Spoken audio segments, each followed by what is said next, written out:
retour. Bienvenue sur la petite chronique de Spyro le Dragon. D'abord, je commence bien sûr cette vidéo en vous souhaitant une bonne et heureuse année 2015. Je sais, c'est pas très original, mais j'ai quand même une bonne excuse pour commencer la vidéo d'une manière aussi triviale. Pour moi, 2015 va être une année importante, et pour vous aussi du coup, parce que ça va avoir un impact sur la petite chronique. Courant mars, si tout va bien, je vais déménager. Je vais quitter ouais, n'ayons pas peur de le dire, ce trou merdique, pour aller dans une jolie petite maison dont j'ai signé le compromis, là, il y a quelques jours. C'est tout frais, donc voilà, vous aurez le privilège, dans le courant de l'année, de déménager avec moi, hein, presque, hein, j'ai envie de dire. Je vais essayer de filmer quelques vidéos à l'avance pour pouvoir continuer à vous proposer des épisodes pendant la transition.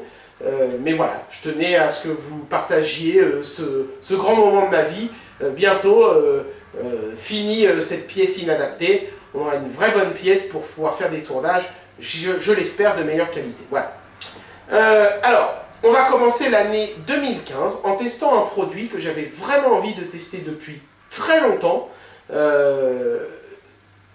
En fait, depuis que j'ai testé la JXD S5800. Alors, petit retour en arrière, il y a plus d'un an maintenant, putain ça passe vite, j'ai testé la JXD S7800B, qui était une grosse console de jeu 7 pouces dotée d'une fonction tablette. Et j'avais terminé ce vidéotest en faisant une analogie avec sa principale rivale, la Arcos Gamepad 2, en disant que chez JXD on avait une console avec fonction tablette, chez Arcos on avait une tablette avec fonction console. C'est-à-dire que les deux constructeurs faisaient un produit somme toute similaire, mais ne mettaient pas du tout l'accent sur les mêmes éléments du produit. Ce qui fait qu'on obtenait un produit à la fois très similaire, à la fois très différent.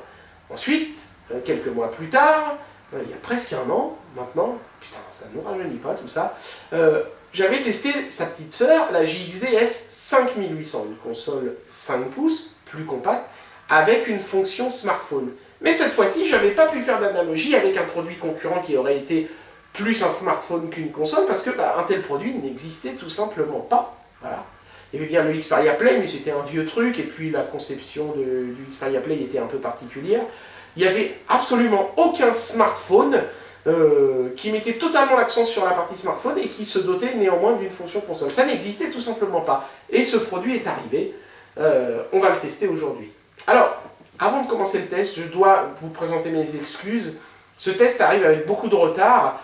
C'est un produit qui est sorti quasiment l'été dernier.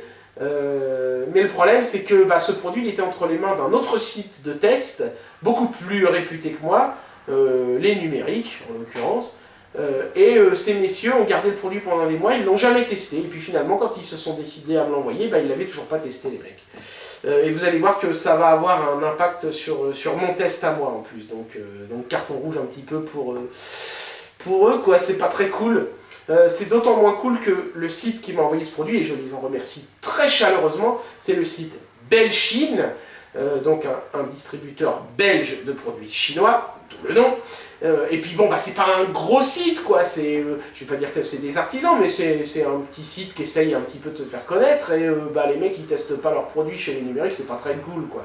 Moi je les remercie très chaleureusement. Bien sûr, le lien vers la fiche produit chez Belchine et vers le site Belchine seront dans la description de la vidéo, comme d'habitude. Sans plus attendre, démarrons le test de la iReadyGo Much G2. C'est parti. Voilà, alors... Vous m'excuserez les reflets un petit peu multicolores sur cet unboxing, mais malheureusement la luminosité ambiante n'est pas terrible aujourd'hui, on est au mois de janvier, hein, c'est pas extraordinaire, mais on va essayer de faire au mieux, j'espère qu'il n'y aura pas trop de reflets. Première chose, je vous disais que le fait que cette console soit passée entre les mains de les numériques allait avoir un impact sur ma vidéo, et ça commence tout de suite maintenant avec l'unboxing, parce que clairement, ce produit n'est pas dans son emballage complet. Il en manque une portion que les numériques n'a pas cru bon de m'envoyer, je sais pas pourquoi, enfin bon, merci quand même les gars. Il manque en fait le suremballage qui se glisse normalement par-dessus celui-ci. Je vais vous en montrer une photo. voilà, qui provient du site internet androgames.fr que je remercie chaleureusement. Voilà, donc vous voyez la partie qui me manque, c'est celle-ci à gauche. Voilà. Bon, c'est pas très grave, enfin si, c'est emmerdant parce que c'était sur ce suremballage qu'il y avait toutes les informations techniques. Du coup, bah tant pis, vous allez devoir faire sans. Et moi aussi. On va tout de suite enquiller quasiment avec le déballage parce que on est en face d'une boîte qui est totalement marron, à une exception, c'est la petite étiquette qui se trouve ici, sur laquelle je mets mon pouce parce qu'il y a le code email qui apparaît. Mais on peut voir déjà le logo de l'entreprise Much et la référence Much G2 ici à droite, ainsi qu'un texte en dessous en chinois qui est, j'imagine, la couleur du produit, c'est-à-dire noir. En même temps, je ne l'ai jamais vu d'une autre couleur que noir. Donc, on passe là-dessus et on commence tout de suite l'unboxing. C'est parti. Hop, donc ça se soulève, hein, c'est un carton tout à fait banal, à la Samsung, j'ai envie de dire, sauf que bah, y a pas d'inscription sur l'emballage, contrairement à ce que j'ai JXD. JXD, eux, ils imprimaient directement les informations sur le carton, ils s'emmerdaient pas à mettre un suremballage. Bon, là, c'est un emballage qui est un tout petit peu plus classe, quand il est complet, que celui de chez JXD, hein, je le précise. Donc, il y a la console, mais ça, enfin, le smartphone, mais ça, on va y revenir tout à l'heure. On a la notice, je vais y revenir dans un instant, et puis, tout au fond de la boîte, on a seulement 2 éléments, c'est pas lourd, mais c'est suffisant, hein. On a un câble micro USB, avec l'inscription Already Go dessus. Donc ça dénote d'un certain souci de finition chez le constructeur. Ils ne se contentent pas de nous balancer dans la boîte un câble standard, no name. Et puis on a un chargeur, un petit chargeur qui est, ma foi, tout bête. Vraiment tout bête. Mais justement, c'est bien. C'est un chargeur qui prend pas de place, qui a l'air de très bonne qualité. Il y a un sorte de plastique protecteur qui est encore dessus d'ailleurs, parce que moi je me sers pas de ce chargeur là, qui l'empêche de se rayer dans la boîte. Donc non, c'est bien. Petit souci du détail qui fait plaisir. C'est assez rare sur les produits chinois pour être mentionné. Sur les accessoires, il y a eu un réel effort de fait. Et alors, la notice est certainement l'une des notices les plus inutiles au monde que j'ai jamais vues. Il y a des informations sur la garantie. Merci d'avoir choisi Action. Je ne sais pas ce que c'est Action. C'est ni... parce que, bon, a priori, la boîte qui fabrique ça, c'est Already Go et le produit s'appelle Much. Je ne sais pas trop. Non, mais il y a vraiment rien. Enfin, c'est plus un formulaire à remplir quand on a un problème pour renvoyer la console au SAV qu'une notice, ce truc-là.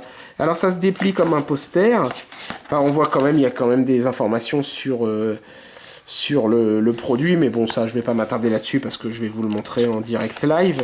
Voilà, donc des tableaux pas très intéressants. Et alors, à l'arrière, il y a cette espèce de schématique de concept. C'est mieux si je le mets à l'endroit. Voilà. Ça ne vous explique pas grand-chose, hein. C'est en fait plutôt le blueprint du concept du truc. C'est-à-dire que les gens se sont dit, bon, on veut faire un produit qui dispose de ça, avec des ramifications. Mais pour l'utilisateur final, je vois pas bien l'intérêt d'un tel document, franchement. Si, pour savoir ce qu'il y a, par exemple, je peux connaître... tiens, il y a des éléments qui sont intéressants ici.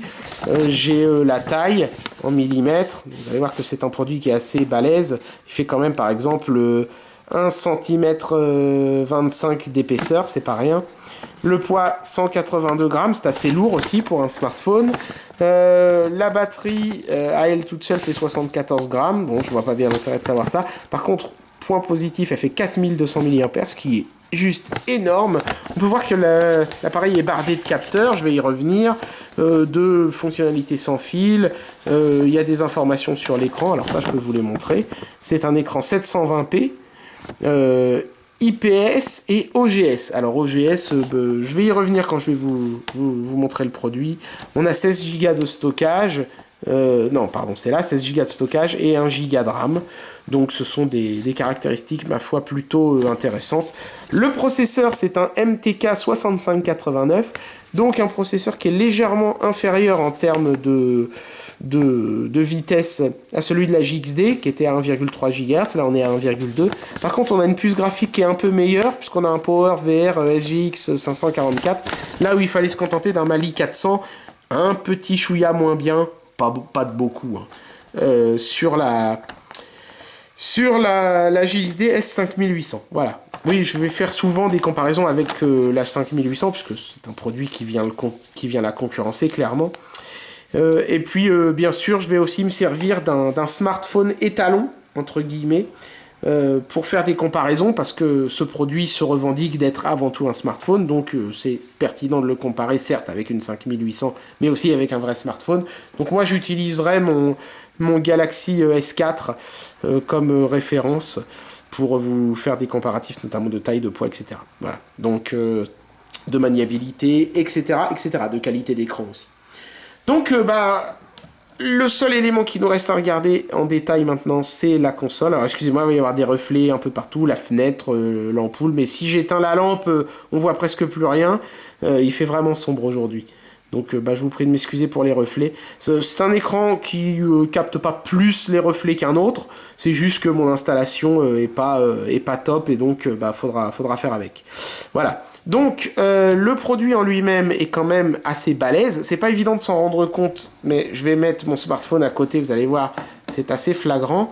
On a quand même presque 4 cm de plus en largeur.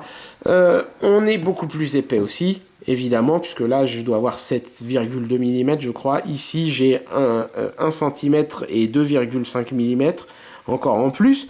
Bon, ça reste quand même, en termes de finesse, très acceptable, hein. Et puis, en termes de largeur, là, en revanche, bel effort, puisque on a, 2 mm à peine d'écart entre la Mutch et un smartphone qui est borderless, quasiment, hein, comme le S4. Donc, un bel effort, quand même, de dimension. Alors, je vais aussi faire un comparatif avec la JXD, je ne l'ai pas sous la main, je l'attrape et je reviens vers vous tout de suite. Voilà, donc quand on met la JXD à côté de la Mutch, en termes de largeur, on peut voir que la JXD fait encore facile 4 bons centimètres de plus que la Mutch, qui faisait pourtant déjà 4 cm de plus que le Galaxy S4. Donc on peut voir quand même que, en dépit de ce qui pouvait sembler être un appareil assez balèze, on se rend compte que l'effort de miniaturisation a été important, énorme. En termes d'épaisseur, c'est même pas comparable, parce que évidemment la JXD se revendique beaucoup plus d'une console. Elle fait à son endroit le plus épais avec le stick presque 3 cm, hein, alors que la Mutch fait moitié moins. Donc forcément, on est quand même beaucoup plus près d'un smartphone avec la Mutch qu'avec la JXD. Bon, après, évidemment, ça se fait pas sans concession, hein, puisqu'évidemment, outre l'aspect massif du produit, ce qu'on repère tout de suite, c'est la présence des boutons hardware, hein, et du stick analogique, qui permettent donc de jouer à la console dans de meilleures conditions qu'avec un smartphone 100% tactile. On a un stick et 6 boutons d'action, il n'y a pas de boutons latéraux, alors qu'évidemment la JXD, qui est plus épaisse, plus grosse et donc moins pratique comme smartphone, elle en revanche, elle a 2 sticks analogiques, une croix directionnelle, 4 boutons latéraux, autant de choses, oui, on a même les boutons hardware Android, Select, Start et tout, autant de choses que n'a pas la Mutch. Donc, c'est là qu'on commence à comprendre où se situe la différence de concept. Là, on est sur un produit qui essaye d'être le plus possible un smartphone et qui aborde quand même une fonction console, alors que là, on est sur un produit qui essaye d'être le plus possible une console et qui aborde une fonction smartphone. Ce sont des produits à la fois similaires et totalement différents, totalement inversés. Voilà, donc il est temps un petit peu de s'attarder davantage sur le produit en lui-même. Donc on est en face, je l'ai déjà dit, d'un gros et lourd smartphone, mais surtout d'un smartphone qui aborde des fonctions console, ma foi, intéressantes. On a un stick qui est un petit peu du genre slide pad, assez similaire à ce qu'on avait sur la première PSP. Moi, franchement, je préfère un vrai stick, mais l'avantage, c'est que ça ne dépasse quasiment pas, quand on regarde le produit de profil, le stick dépasse même pas d'1 millimètre. Donc, pour pouvoir glisser l'engin dans une poche, Mutch n'avait pas tellement le choix. Il fallait choisir ce genre de produit. Bon, ça va, hein, il fait le taf plutôt bien, donc il n'y a pas à s'en plaindre plus que ça. C'est juste que moi, personnellement, je suis pas fan de ce genre de contrôle, mais il est très bien intégré dans le téléphone et il fait très bien le taf. Vous allez voir, quand on va jouer, on rencontrera pas de problème majeur avec ce truc-là. Je suis un petit peu plus réservé sur les boutons d'action. On a un gros bouton rond ici, qui est le bouton d'action principal. Et puis on a 3 boutons d'action secondaires qui sont plus petits, mais qui sont disposés d'une manière qui permet d'appuyer sur 2 d'entre eux simultanément sans problème. Alors, je crois que ça s'appelle montagne, lune et feu, les 3 boutons là. Mais le moins qu'on puisse dire, c'est que les mecs de chez Mutch étaient très inspirés hein, quand ils ont décidé du design des boutons. On a aussi 2 boutons qui sont pas franchement très accessibles en jeu, qui sont le bouton 1 point et 3 points. Ils sont pas tellement accessibles en jeu et en plus, je vais y revenir, mais vous verrez qu'ils sont un peu particuliers ces 2 boutons-là. Voilà. Alors, en tant que smartphone, on est sur un produit qui a de solides atouts. Ici, on peut voir le haut-parleur pour l'oreille. Ici, on peut voir la caméra frontale de, je crois que c'était 5 mégapixels. Attendez, je vais confirmer ça. Je n'ai pas pensé à vérifier ça. L'appareil photo caméra... non, 2 mégapixels, pardon. 2 mégapixels à l'avant et 8 mégapixels à l'arrière. Ce sont des capteurs, ma foi, de qualité plutôt convenable. Bon, j'y reviendrai hein, quand on va tester le produit plus en détail. Vous pouvez pas les voir ici à gauche, mais il y a un capteur de proximité et un capteur de luminosité. 2 choses qui étaient absentes de la JXD S5800, mais qu'on espère toujours trouver sur un smartphone digne de ce nom. Bah là, voilà, ils y sont. C'est là qu'on voit qu'on a vraiment un smartphone entre les mains. Donc ça, c'est bien. Bon point pour Mutch. Vous ne pouvez pas le voir, mais le bouton rond est aussi une lettre de notification très personnalisable, je vais y revenir, mais ça c'est également une fonction qu'on espère toujours trouver sur un smartphone digne de ce nom, sauf quand on est chez Apple, parce que pour une raison que j'ignore, ces messieurs de chez Apple estiment que ça sert à rien une lettre de notif, alors que c'est pourtant bien pratique, je trouve, moi, personnellement.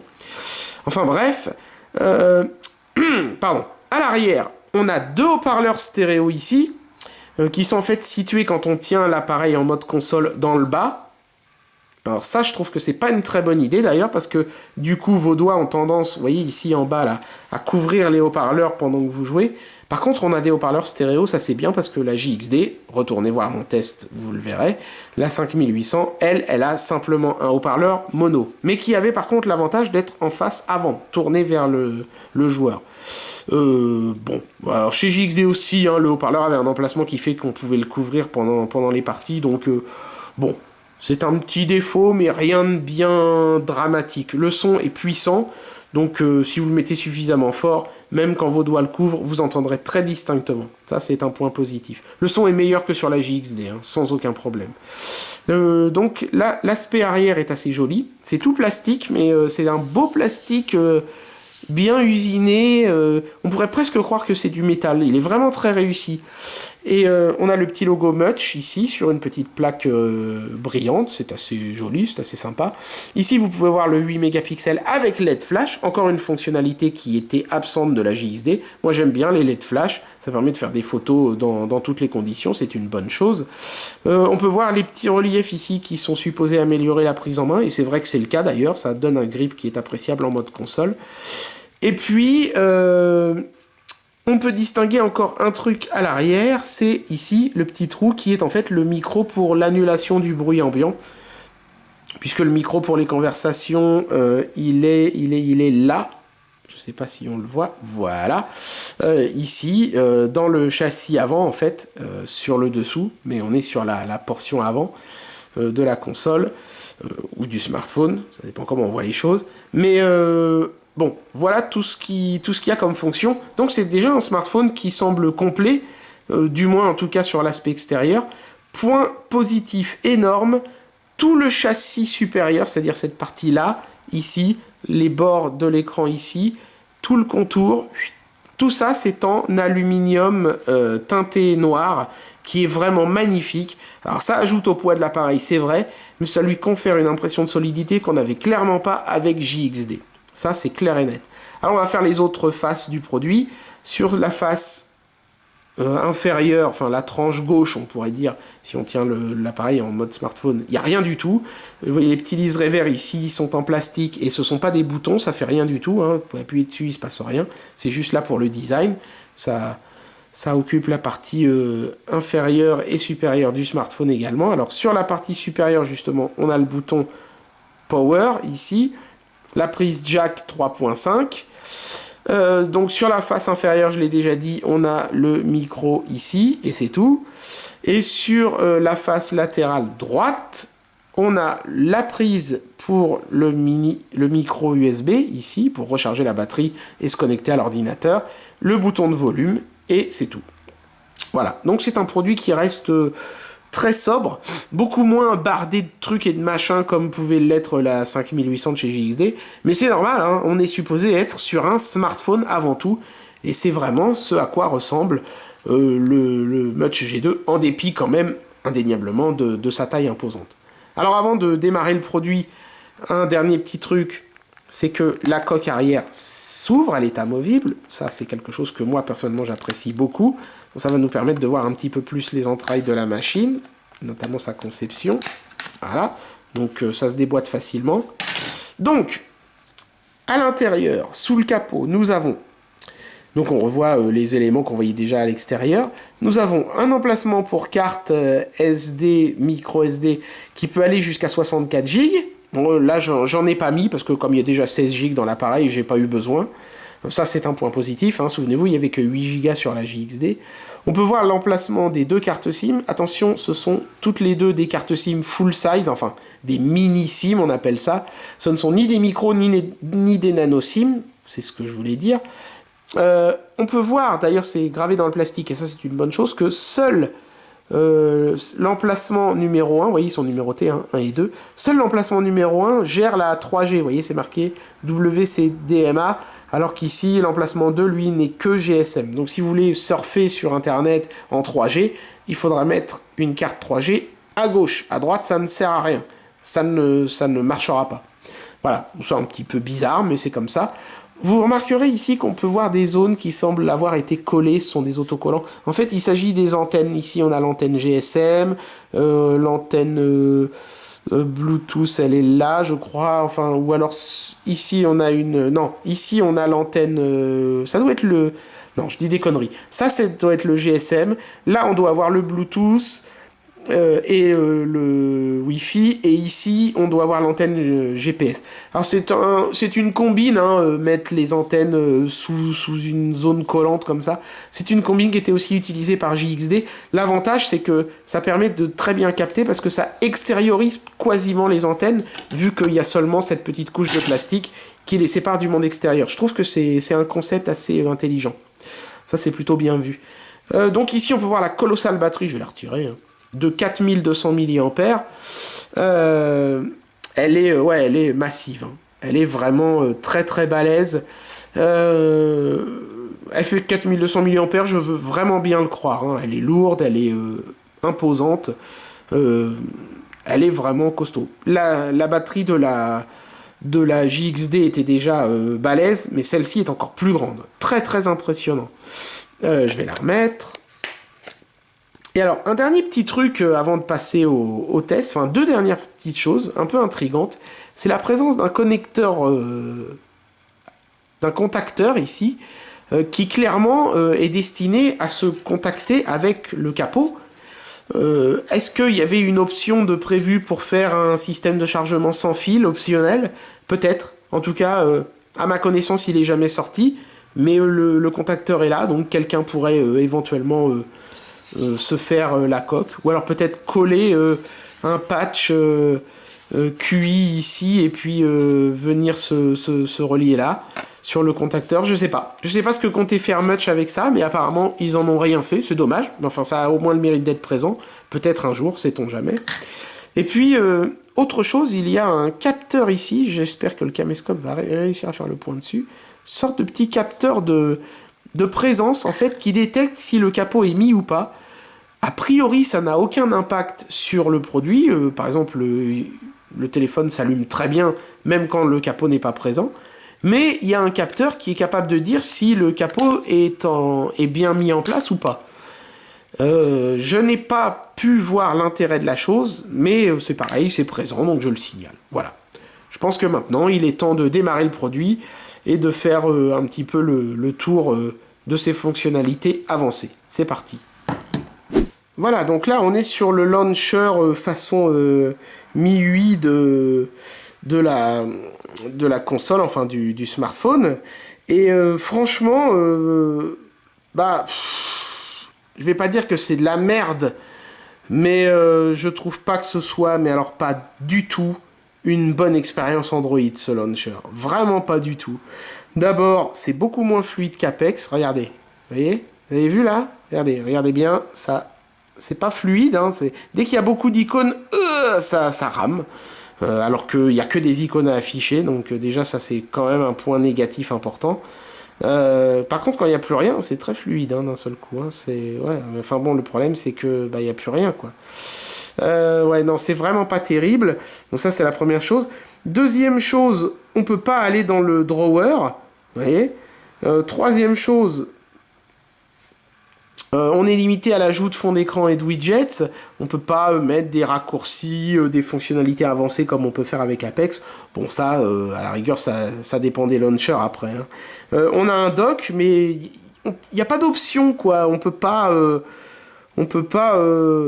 changer grand-chose. On a bien un launcher setting ici en bas, quand j'appuie sur le bouton menu, puisque oui, la touche feu, c'est le bouton menu. Mais c'est extrêmement limité. Voilà, je peux mettre ou pas un fond. Youpi. Là, c'est vraiment le launcher du pauvre, je trouve, ce truc-là. Hein. Donc moi, c'est pour ça que la première chose que je vous conseille de faire si vous achetez ce produit, c'est de télécharger un launcher comme Apex. C'est gratuit, ça améliore considérablement l'expérience, vous auriez vraiment tort de vous en priver. Alors notez quand même qu'on peut faire des dossiers comme sur iOS. On retrouve d'ailleurs leur look, hein, quasiment.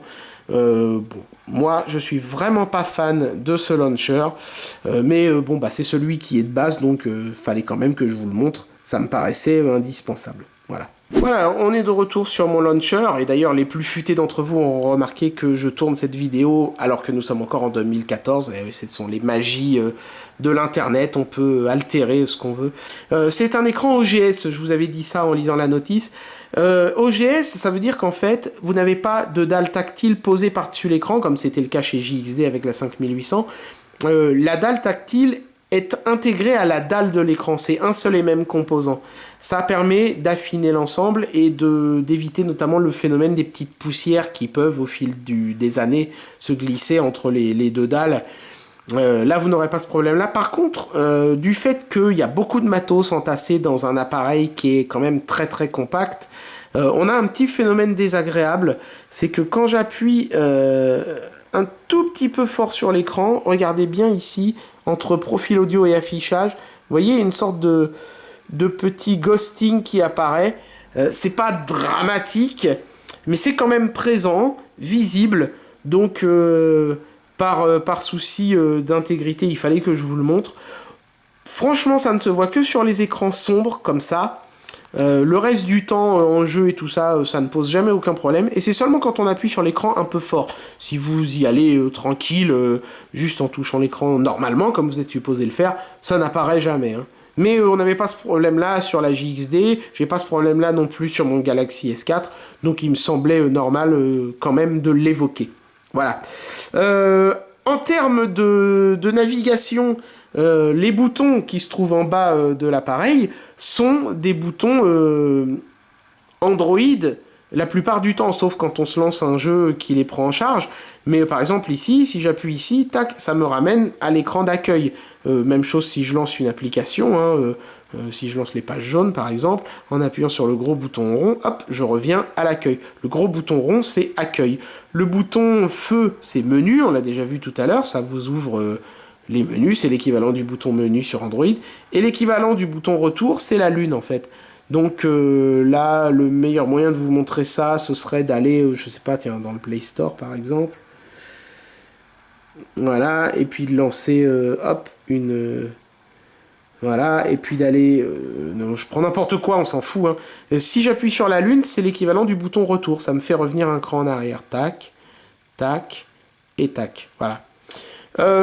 Les deux autres boutons ici sont personnalisables, c'est-à-dire que vous pouvez leur attribuer une fonctionnalité. Alors, je crois que j'ai mis téléphone et SMS, moi. Bon, je vais pas appuyer dessus parce que ça... Ah bah si, remarquez, attendez, je peux appuyer dessus, ça devrait pas poser de problème. Voilà, donc là je vois les SMS, aucune conversation. Donc c'est quelque chose qui est personnalisable, ces deux boutons-là sont personnalisables. Ce bouton-ci, lui, ne fait rien du tout.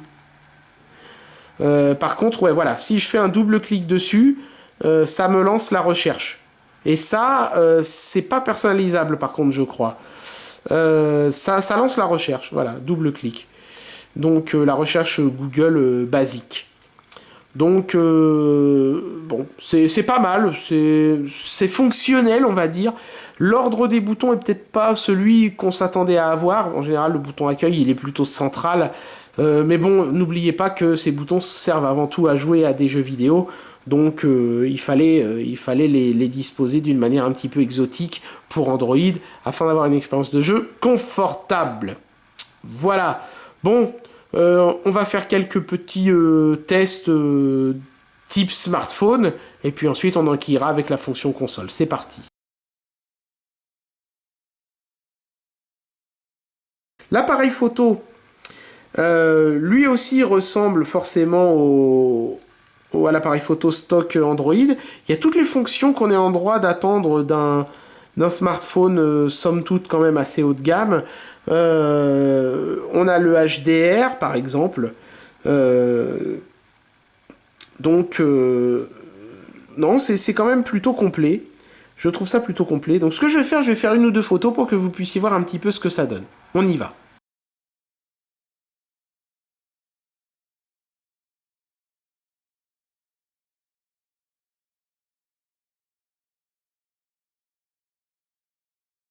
Globalement, je dirais que c'est de meilleure qualité que la JXD, mais d'une courte tête. La JXD s'en sortait déjà pas trop mal avec son 5 mégapixels. Là, avec 8 mégapixels, on est un cran au-dessus. Ça reste un appareil photo, je vais pas dire bas de gamme, ce serait sévère parce que j'en ai tellement vu des appareils photo méga pourraves, mais disons milieu de gamme, honnête, sans plus, mais qui fera le travail et qui pourra être utilisé au quotidien pour des photos de tous les jours, en particulier si la luminosité est bonne. Là, dans ce cas-là, vous aurez quelque chose de, ma foi, fort acceptable. Alors, concernant la partie GPS, on est en face d'un excellent petit appareil, ma foi, fort capable de vous guider. Là, je suis sur l'application TomTom. Est-ce qu'elle s'affiche bien en paysage? Oui. Oui, ça fonctionne. Je sais plus quel produit j'avais testé avec vous. Je crois que c'était la mini tablette de chez FNF qui voulait pas afficher le GPS en mode paysage. Bah là, ça marche. Voilà. Alors, vous remarquez l'apparition de cette espèce de petit bouton flottant ici, là, que je peux déplacer. Sauf que là, j'y arrive pas. Oui, voilà, ça y est. Je vais y revenir à ce truc-là. Il y a une raison pour laquelle ce truc apparaît. C'est un des trucs qui m'agace un petit peu sur ce produit. Là, vous avez vu, pendant que j'ai parlé, ça n'a pas été très long. Ça y est, il m'a géolocalisé. Donc, et pourtant, je suis à l'intérieur d'un bâtiment. Je suis à 1,50 m de la fenêtre, à peu près. Donc, point positif, le GPS est rapide à localiser votre position, et ça c'est une bonne chose parce que c'est pas toujours le cas sur les produits chinois. Parfois on en a bien pour 5 minutes avant d'être géolocalisé. Là comptez 30 secondes, 1 minute peut-être vraiment si vous êtes dans un bâtiment où les murs sont très épais, etc. Mais non, ça fonctionne bien en portrait comme en paysage. Donc vous voulez un smartphone avec une fonction GPS efficace, et ben vous en avez un sous le nez. Alors, concernant la qualité de captation Wi-Fi 3G et compagnie, bah exactement comme pour le GPS, elle est très très bonne. Peut-être même meilleure que mon smartphone Galaxy S4. C'est très impressionnant. Là, vous voyez, l'éventail est presque tout le temps à fond, alors que la plupart du temps, sur mon Galaxy S4, il n'est qu'à la moitié. Même chose pour la 3G. J'ai été étonné de voir que la 3G était parfois capté par ce téléphone-là, là où mon Galaxy S4 n'arrivait pas à capter du tout. Alors, un petit mot sur la lettre de notification. Vous voyez ici cette application qui s'appelle Breathing Light. Permet en fait d'attribuer pour chaque application qu'on a installée et qui envoie des notifications une couleur et un mode de fonctionnement de la LED. Donc ce que je vais faire, je vais lancer n'importe quoi, on s'en fout, agenda, voilà, très bien. Donc quand j'appuie sur agenda, je peux voir ici des couleurs vert, violet, jaune, etc. Donc choisissons violet par exemple. Vous pouvez voir, voilà, la lettre de notification qui clignote désormais en violet. Assez lentement. Et si je vais dans Custom, je peux même changer la vitesse de l'effet. Par exemple, je peux mettre Fast et ça clignote rapide. Et je peux choisir la couleur en temps réel aussi. Regardez. C'est assez bien foutu quand même, je trouve. Alors évidemment, sur le surf internet, ce produit est plus intéressant qu'une JXD parce qu'on est sur un écran 720p. Autrement dit, même sur un site très riche en graphisme, hein, je vais aller sur jeuxvideo.com. Voilà, alors c'est un petit peu long à s'ouvrir en ce moment parce que c'est une version bêta du site. C'est pas de la photo téléphone là, hein, c'est la photo à jeuxvideo.com. Je vais sûrement faire un jump cut pour que vous voyez la page sans attendre. Voilà, donc jeuxvideo.com vient de s'afficher. Alors, il essaye de me lancer une pub. Il n'y arrivera pas, j'ai mis un bloqueur. Oui, je suis un vilain garçon. Voilà, vous voyez, le bandeau de pub en haut n'apparaît pas non plus. À vrai dire, moi, ça me dérange pas d'afficher la pub sur les sites. Mais là, comme je suis en train de faire une vidéo sur YouTube, ça peut être emmerdant que des pubs apparaissent pendant la review. Donc, ce que je voulais vraiment vous montrer, moi, c'est que le texte, même écrit très petit, est parfaitement lisible clairement. Vous voyez, j'ai aucune difficulté à lire le texte, alors que c'était pas le cas sur la JXD à cause de la basse résolution de son écran. Et pourtant, vous voyez, c'est vraiment écrit petit, hein, on le distingue à peine là, à 50 cm de l'écran. Mais il n'y a aucun problème pour le lire, et pourtant je suis en mode portrait. Hein. Alors évidemment en mode paysage, là c'est l'opulence, puisque avec un écran 720p, le texte est lisible, même à une certaine distance de l'écran. C'est vraiment très très cool. En termes de fluidité, là je suis sur Next Browser. Il y a quelques saccades, mais bon là, jeuxvideo.com est un site intéressant parce qu'il y a beaucoup de choses. Il y a quelques petites saccades, mais ça reste quand même globalement assez fluide, comme vous pouvez le constater. Donc l'expérience web est bonne. Le zoom, même chose. Il se fait de manière fluide, sans difficulté majeure à ce niveau-là. Les animations flash sont-elles prises en charge? Alors, on va aller sur la même page que la dernière fois. Tac, on va aller lancer la même animation que la dernière fois. Tac. Voilà, le flash est pris en charge nativement par cet appareil. J'ai même pas eu besoin de mettre à jour l'APK, ça c'est quand même très très cool. Non, franchement, c'est vraiment cool. Je peux même, voilà, zoomer et le mettre quasiment en full screen. Et ça se fait, pour les gens qui disent « Ouais, mais le flash, ça bouffe de la RAM et tout », la fluidité dans la page web reste tout à fait correcte.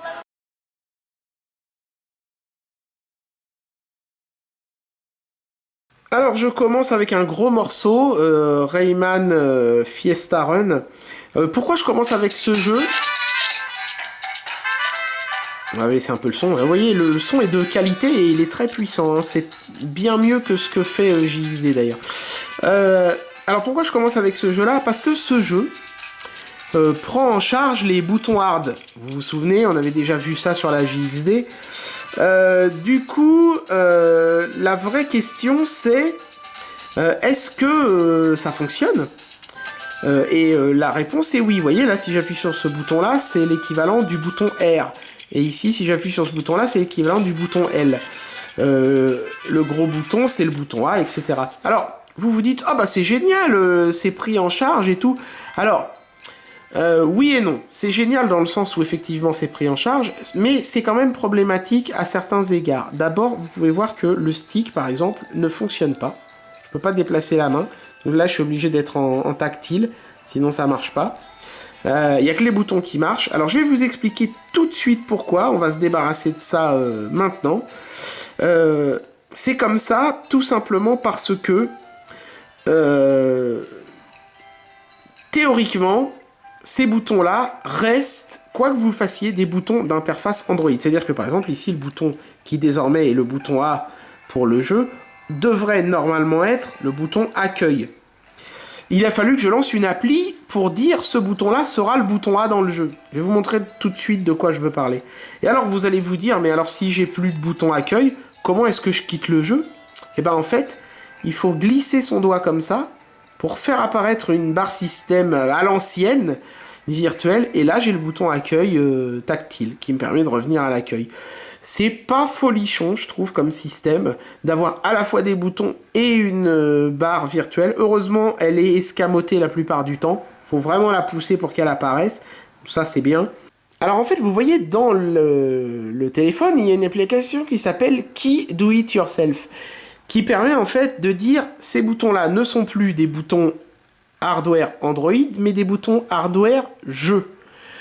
Et on fait le mappage soi-même, ce qui est un petit peu fastidieux, parce que ça veut dire qu'il faut faire ça soi-même pour chaque jeu qui, théoriquement, devrait prendre en charge les boutons hard automatiquement, sans qu'on ait besoin de se faire chier.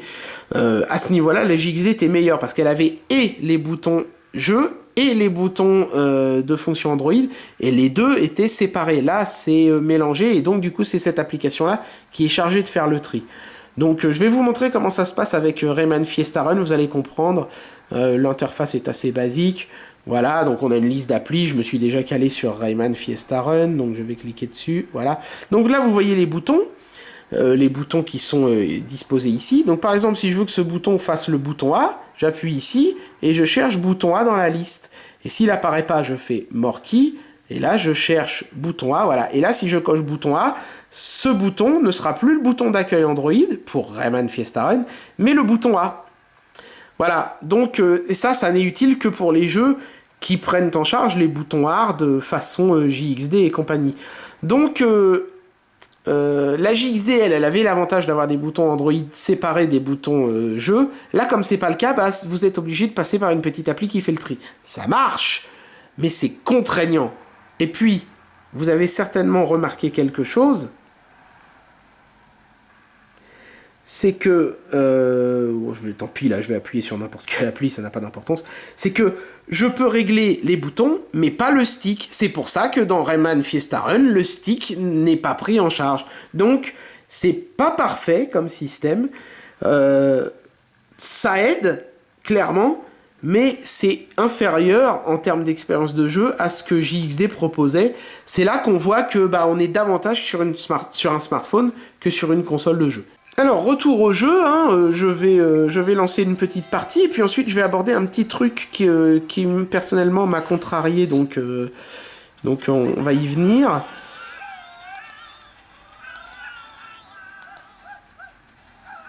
Bon, alors, vous voyez que un jeu comme Rayman Fiesta Run se lance fluide, en dépit du 720p. Il y a quelques ralentissements, mais on en avait aussi sur la 5800, donc on peut pas vraiment être trop acerbe là-dessus vis-à-vis de Much. Non, franchement, c'est très beau. Et le 720p donne vraiment à ce jeu-là tout son sens. C'est magnifique.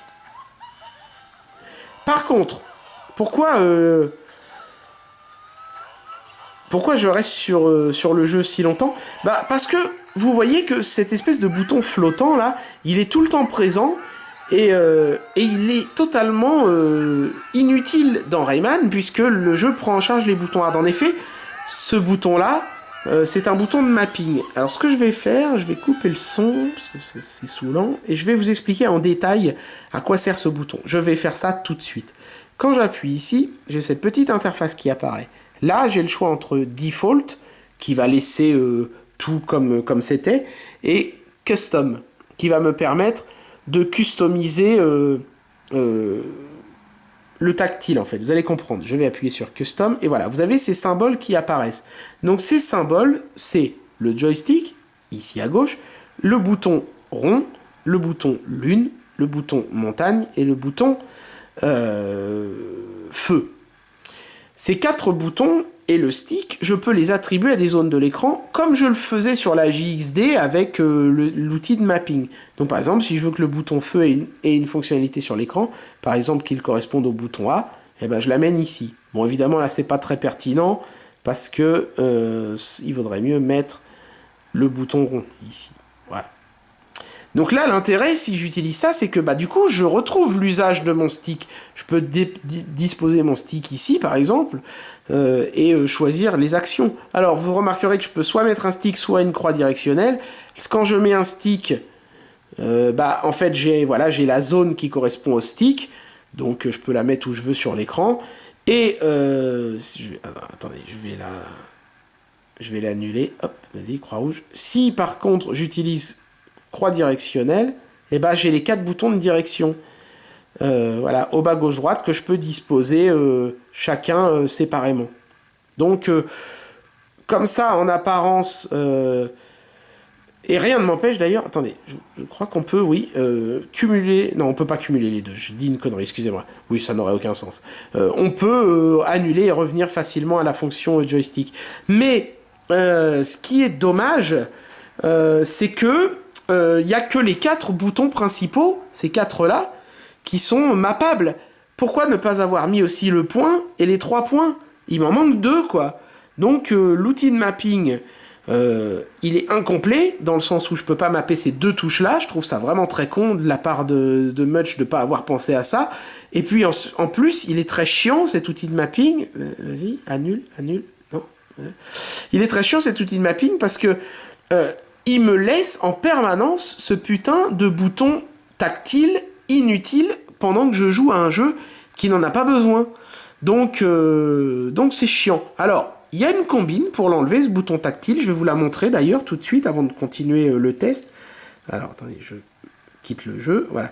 Il y a une combine pour le virer. Il faut aller dans les paramètres.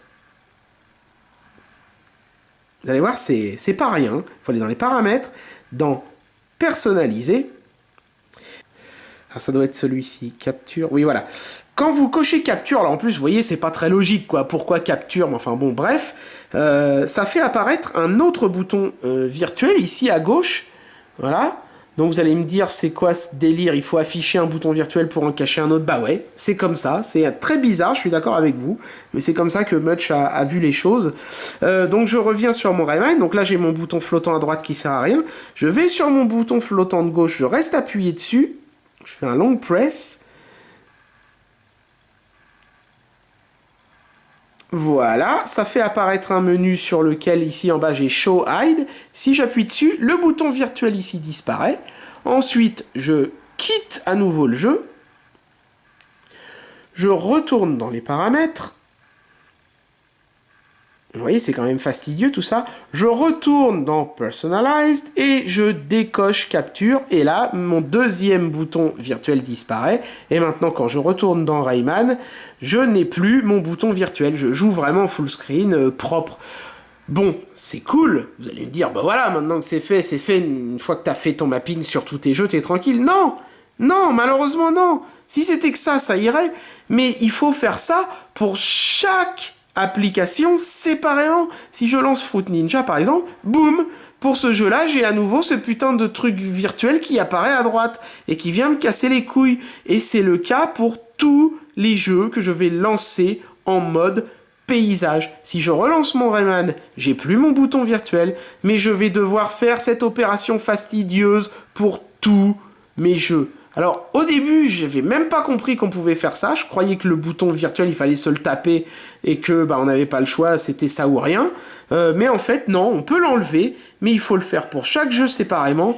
Et franchement, je trouve que, bon, si j'apprécie le fait qu'on puisse cacher le bouton virtuel, je regrette amèrement que l'on ne puisse pas le faire plus simplement et surtout plus globalement. Voilà. Donc, à ce niveau-là, c'est là qu'on voit qu'on est plus sur un smartphone que sur une console, parce que la portion console est un petit peu mal foutue par moment, il faut bien le reconnaître.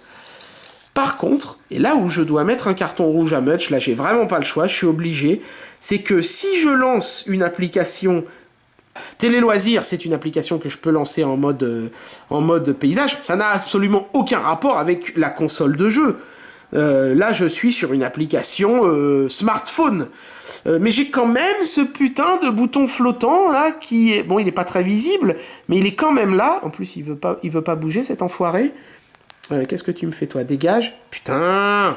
Vous voyez, l'interface est quand même un peu lourdingue. Voilà, là, on le voit mieux. Il va se rendre translucide, mais il est toujours là, vous voyez.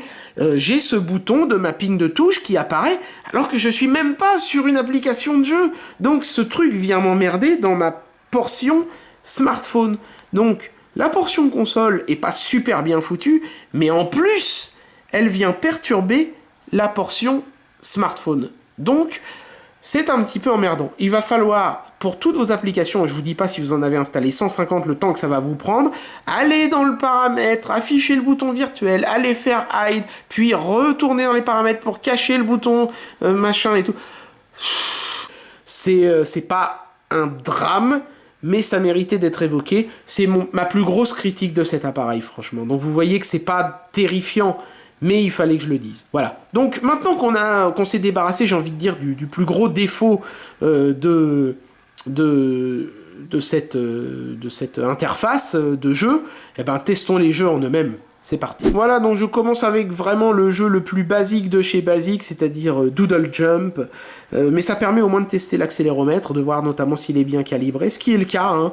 Il n'y a pas de déviance quand on tient l'appareil bien droit, le personnage saute bien droit, et l'accéléromètre réagit vraiment bien à toutes vos sollicitations. Donc à ce niveau-là, aucun reproche à faire à Much. Voilà, donc là je suis en train de jouer à Cinemora. J'ai activé les touches hardware, hein, donc normalement le stick là il va être pris en charge. Voilà. Donc, Cinemora, ça va, c'est jouable, mais c'est moins fluide, nettement moins fluide que ça ne l'était sur la JXD. C'est là qu'on peut se dire que le 720p est peut-être un avantage visuel, mais c'est un inconvénient en termes de perf, hein. Forcément, 720p, ça nécessite plus de ressources que le Car HD pour tourner. Bon, ça reste acceptable, mais c'est un tout petit chouïa moins fluide que sur la JXD quand même.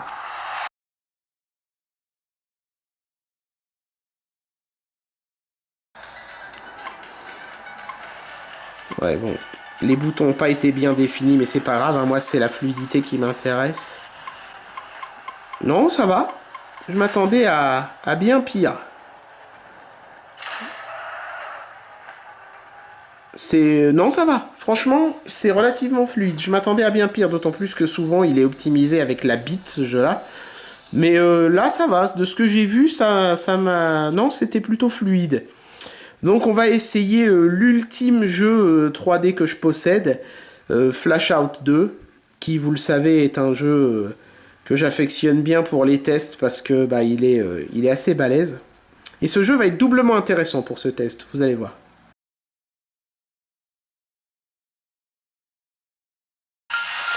Voilà, donc là on est sur l'interface du jeu, donc vous pouvez voir que les graphismes sont en high, ce qui normalement sur la JXD permettait d'avoir une fluidité correcte, plus que correcte, même bonne.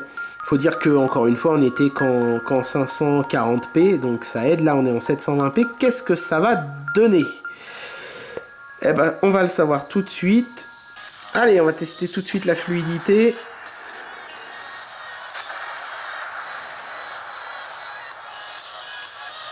Ah là, les boutons sont bien paramétrés. Ouais, c'est beaucoup moins fluide que sur la JXD, mais ça fallait s'y attendre. Bon, ça reste jouable, hein, vous voyez, c'est pas... hein, je vous laisse seul juge, hein, mais... Alors, avec les boutons hard, je peux tirer les armes, etc. Mais alors, il y a un tout petit problème, c'est que dans ce jeu-là, alors je vais pas vous montrer parce qu'il faudrait que je joue pendant un long moment, mais vous voyez les boutons virtuels qui apparaissent là, on en voit déjà 1, 2, 3. Il peut y en avoir jusqu'à 6. D'accord? Il peut y en avoir jusqu'à 6, mais il y a un tout petit problème, c'est que... Alors attendez, je vais faire pause pour vous expliquer. Avec l'outil de mappage, vous pouvez voir que je peux mapper les 4 premiers. Bon là, ces deux-là n'apparaissent pas derrière l'interface, mais c'est parce que j'ai pas encore ramassé les armes correspondantes. Donc, je peux mettre ces 4-là, et les deux du dessus, eh bah, fuck, je suis baisé, je peux pas les attribuer. Alors que j'ai 2 putains de boutons là, qu'auraient fait merveille pour attribuer ces 2 armes-là, mais non, parce que chez Much, ils ont oublié de mettre le mapping pour ces 2 touches-là. Donc, je sais ce qu'ils se sont dit chez Much. Ouais, déjà, 4 boutons tactiles sur les jeux, c'est rare. Il y en aura jamais 6, bah si, voilà la preuve. Avec ce jeu-là, il y en a 6. Et je ne peux en mapper que 4. Donc, c'est dommage de ne pas être allé jusqu'au bout du truc et de ne pas avoir rendu possible le mappage de ces 2 boutons-là. Voilà. Voilà, maintenant qu'on a abordé la partie jeu Android, et ben il nous reste évidemment un élément important à tester ensemble, c'est la portion émulateur. Alors je vais pas en tester des masses, vous allez voir, d'ailleurs j'en ai pas installé des masses, j'en ai installé 6, NES, Game Boy Color, PC Engine, Mega Drive, GBA et Neo Geo. Voilà, par exemple, j'ai pas mis la Super Nintendo, vous avez remarqué, et encore moins la PlayStation ou la PSP. Alors la PSP, si je l'ai mis, il n'est pas dans l'interface, mais je l'ai mis, je vais vous faire une petite démo quand même, c'est histoire de voir les perfs. Mais pourquoi j'ai mis si peu d'émulateurs? Bah pour une raison simple, c'est qu'on n'a que 6 boutons. Donc, par exemple, si je prends la Neo Geo, ça va, parce que la Neo Geo, on a le bouton directionnel, les 4 boutons d'action, et Start et Select. Donc, j'ai tous les boutons qu'il faut. Mais sur la Super Nintendo, par exemple, j'ai mon bouton directionnel, mes 4 boutons d'action, Start et Select, mais j'ai pas L et R. Donc, je peux pas jouer à la Super Nintendo, il manque 2 boutons. Donc, c'est pas la peine de mettre l'émulateur. Il va me manquer 2 boutons pour jouer. Alors, je sais ce que vous allez dire, on peut les mettre sur l'écran tactile. Ouais, mais attendez, si c'est pour commencer à jouer avec l'écran tactile, autant se prendre un smartphone tout simple. Hein, on est bien d'accord. Donc, bah ça élimine déjà beaucoup d'émulateurs, ce manque de boutons.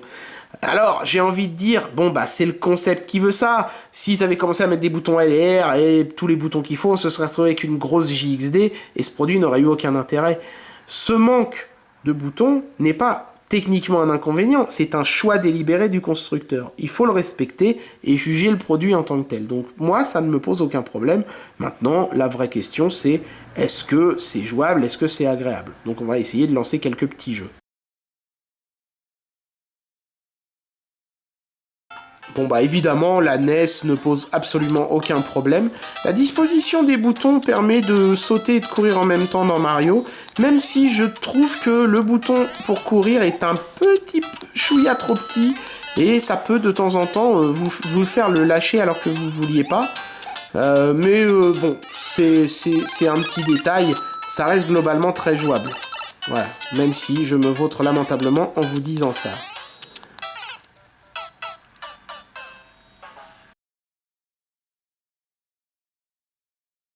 Allez, on enquille directement avec de la 16 bits, avec la Mega Drive. Je suis sur Sonic 3 et Knuckles. Bon, c'est parfaitement fluide, comme vous pouvez le constater. Et bon, j'ai envie de dire encore heureux, hein. On n'est quand même pas sur des bêtes de guerre de console. Les contrôles sont, ma foi, fort agréables encore une fois. Sonic, ça passe crème parce qu'il n'y a qu'un seul bouton pour Sonic, hein, le bouton de saut. Donc là, j'ai envie de dire que c'est plutôt sur la croix directionnelle qu'on va juger le jeu. Et franchement, ça va, hein, le stick, j'avais des inquiétudes là-dessus, mais il réagit très très bien. Hein.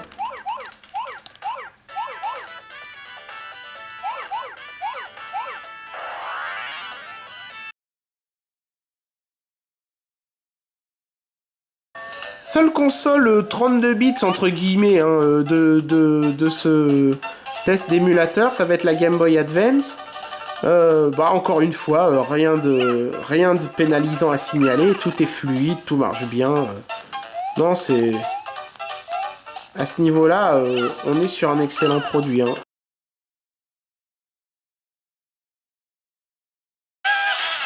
Allez, on passe encore à une catégorie supérieure avec la Neo Geo, bien sûr.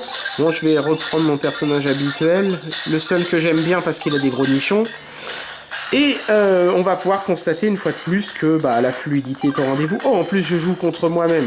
Double paire de nichons, ça c'est toujours un plus. Alors, le fait d'avoir les haut-parleurs stéréo plus puissants que la JXD, ça aide un petit peu à l'immersion sur les jeux d'arcade. Hein. Bon, par contre, la croix directionnelle est pas top. On a le doigt qui glisse un peu dessus. Donc, pour les jeux comme ça où l'action est rapide et... Bon, par contre, les autres boutons, ça va, ils font le taf. Hein.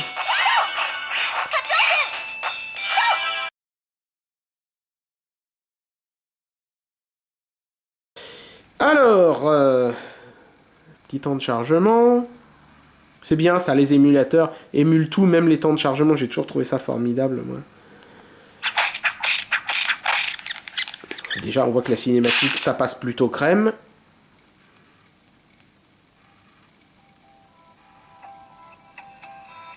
Les idées. Que deviennent-elles une fois que notre matière grise les a fait venir au monde? Bon, ça va, ça passe bien. Il n'y a pas de perte de frame ou de choses comme ça. Bon, en même temps, c'était qu'une cinématique. Maintenant, ce qui va nous intéresser, c'est le jeu en lui-même. Alors, j'espère que j'ai bien mappé les touches, parce que entre le système de la console et celui de l'émulateur, enfin, le système du smartphone, oui, c'est bon, et celui de l'émulateur, il faut pas se gourer. Hein. Oui, c'est toi. Bon, bah ouais, c'est comme je le pensais, hein. Ça passe bien, fluide et tout. On est vraiment sur de l'équivalence à la vitesse que tu veux. À la JXD, bon, le fait d'être en 720p, ça apporte pas grand chose, hein, vu que de toute façon l'émulateur fait un upscale. C'est peut-être un petit chouïa plus clean quand même quand on regarde de près. Appuie brièvement sur la touche action pour faire un modeste petit saut. Ou bien Bon, je vous laisse juger. Le caméscope a du mal à faire le point, mais c'est ça fonctionne. Hein. En termes de perf, il n'y a pas de problème. C'est simplement en termes de boutons qu'on est un petit peu short, quoi. Donc là, vous voyez, j'ai mis Select et Start ici. J'aurais pu mettre la croix directionnelle aussi à gauche. Hein, mais enfin bon, si on commence à mettre tout en tactile, autant jouer sur un smartphone, quoi. Donc bon, sachez-le qu'en termes de performance, vous pouvez jouer à la DS ou à la PSP sans problème. Mais que, bah, en termes de boutons, vous serez un tout petit peu limité. Il faudra faire des compromis, quoi. Voilà.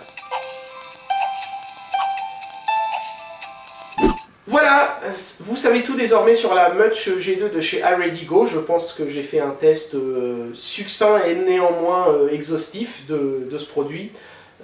Alors, il faut conclure et donner un avis sur ce produit et surtout, est-ce que ça vaut le coup de l'acheter ou pas?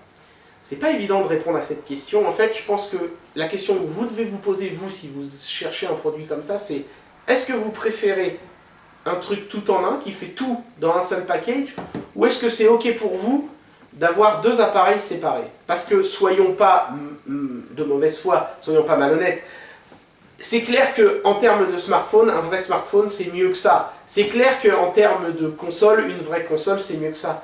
Mais c'est clair qu'en termes de produits qui feraient les deux en un seul, il n'y a pas tellement le choix. À part la Mutch G2, bah, il n'y en a plus des téléphones qui font ça, ça n'existe plus. Alors, est-ce que la Mutch G2 le fait bien, le mix des deux? Oui, oui, bien sûr. On est sur un produit qui est beaucoup moins gros et moins ridicule, je vais dire, en usage quotidien, smartphone, que la JXD. Et on a un produit qui est beaucoup plus confortable qu'un smartphone classique quand il s'agit de jouer à des jeux. Donc, le mix est réussi. Alors oui, c'est vrai que on se retrouve avec un smartphone qui est un peu gros, un peu lourd, à cause des boutons d'action, et des éléments qui ont été ajoutés par-dessus l'aspect smartphone. Oui, c'est vrai qu'au niveau logiciel, la partie console déborde un petit peu sur la partie smartphone, mais bon, après c'est le concept aussi qui veut ça. Il y avait certainement des améliorations à faire, elles seront peut-être faites un jour, parce que le seul vrai gros défaut moi, que j'ai trouvé, c'est ce bouton flottant qui est un peu complexe à cacher. Il suffirait de simplifier ça avec une appli ou une mise à jour, et le problème serait réglé. Ce sera peut-être fait un jour, peut-être que Mutch entendra ma critique, j'espère, mais en même temps, il y a quand même moyen de le cacher ce bouton. C'est vrai que c'est chiant, c'est un peu lourdin, mais c'est faisable. Donc il n'y a pas de grosses lacunes, il n'y a aucun élément dans cet appareil qui soit qui le raye direct d'un potentiel achat si vous cherchez un hybride smartphone-console. Voilà. Donc, pour conclure, je me répète, à vous de décider. Si vous voulez une console et un smartphone tout en un, dans un seul appareil que vous pouvez glisser dans votre poche et qui ne va pas se péter en deux parce que les sticks dépassent ou je ne sais quoi, allez-y, c'est le produit qu'il vous faut. Il est vraiment génial. Gros plus pour l'autonomie, surtout si vous en servez uniquement en mode smartphone, parce que bon, les jeux ça suce un peu, mais en mode smartphone on tient 3 jours avec une batterie aussi grosse. Donc ça c'est l'avantage d'avoir un gros téléphone aussi.